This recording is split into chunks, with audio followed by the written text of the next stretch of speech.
There is a quiet revolution happening on rooftops, balconies, and narrow corridors behind apartment blocks.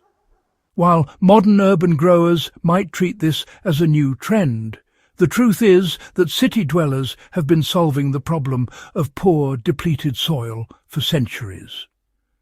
From ancient courtyard gardens in North Africa to medieval European kitchen plots squeezed between stone walls, people created reliable soil blends long before industrial fertilizers existed.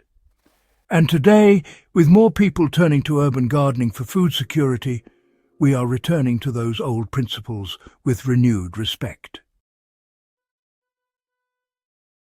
For the next few minutes, stay with me, because by the end of this guide, you will know exactly how early growers built soil that kept producing year after year, and how you can replicate their methods even if you only have a few buckets, a balcony, or a tiny backyard.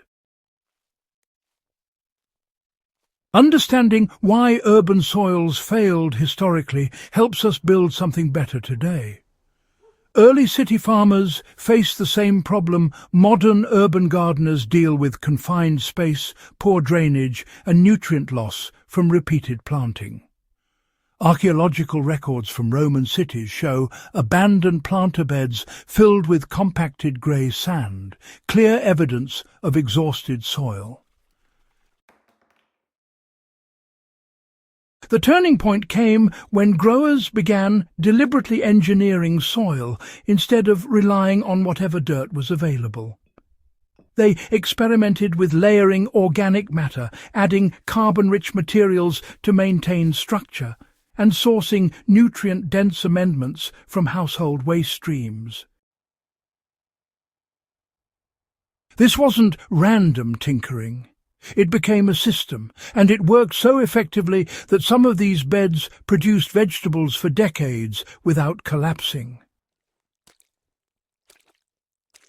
You can recreate that exact stability today. It comes down to balancing three things: structure, nutrition, and biology. And the mix ancient farmers built gives us a blueprint that fits modern urban life perfectly. Why strong structure is the foundation of the never-fail urban soil mix.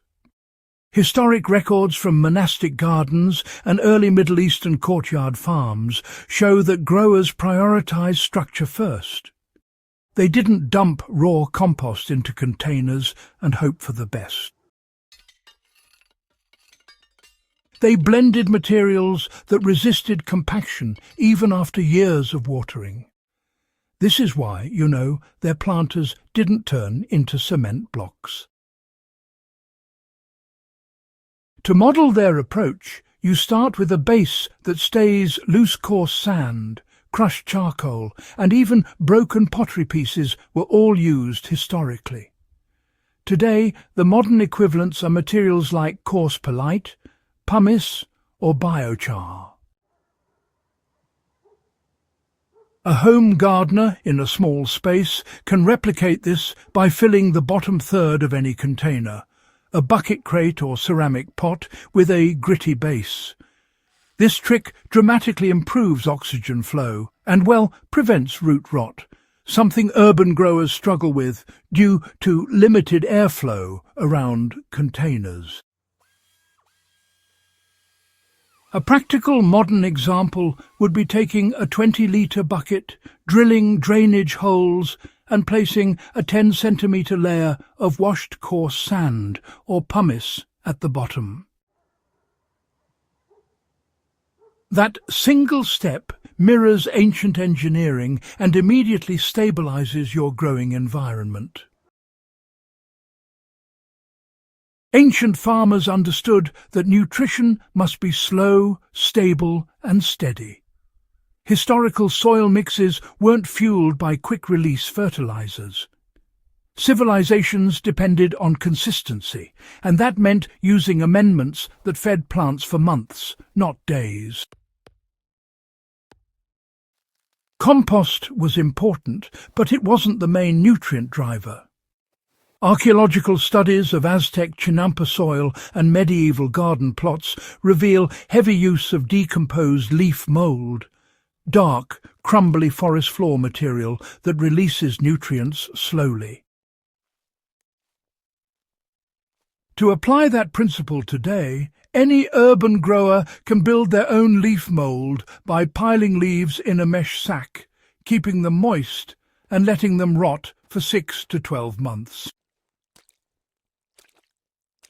Adding a few handfuls of this material to your containers each season transforms the soil into something that behaves more like a forest ecosystem and less like a nutrient sponge that dries out and collapses. Another historic ingredient that has stood the test of time is aged manure. Goat manure, cow manure, rabbit manure, or sheep manure, once composted, creates a nutrient buffer similar to what sustained ancient terrace farms.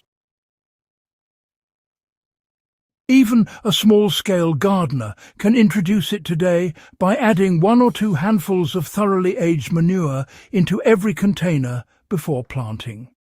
It will continue releasing nitrogen and trace minerals through the entire season. Biology is what brought ancient soil mixes to life, and it is the hidden secret modern growers forget. The decomposers, fungi, beneficial bacteria, and small invertebrates kept the soil in motion. Unlike modern sterile potting mixes, ancient soils were alive. To restore that biology today, the simplest method is to inoculate your soil with a small amount of forest soil or healthy garden soil. 1 handful is enough to seed the entire container with microbial diversity.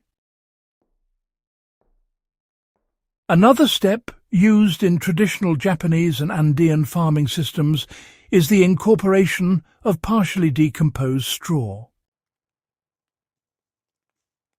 This feeds fungal networks that improve water retention and root resilience. Even in a limited urban space, a grower can do this by soaking a handful of dry straw in water overnight and mixing it into the top layer of their container. Over time, it becomes a microhabitat that keeps nutrients cycling and prevents soil collapse. When these elements come together, structure from coarse materials, nutrition from slow-release organic matter, and biology from living inoculants, you get a soil blend that performs season after season. You can plant tomatoes 1 year, greens the next, herbs afterward, and the soil continues to deliver. And by refreshing it each season with a small layer of compost and leaf mould, you extend its life indefinitely. This system is not theory. It is the same foundation that sustained farms squeezed between stone walls in ancient cities and supported families who depended on every square metre of space. If they could do it with limited tools and no commercial inputs, any modern urban grower can do the same. If you found this guide useful and want more deep, historically grounded, practical knowledge, make sure you subscribe to Husbandry and share this video so more growers can restore the old ways that still work today.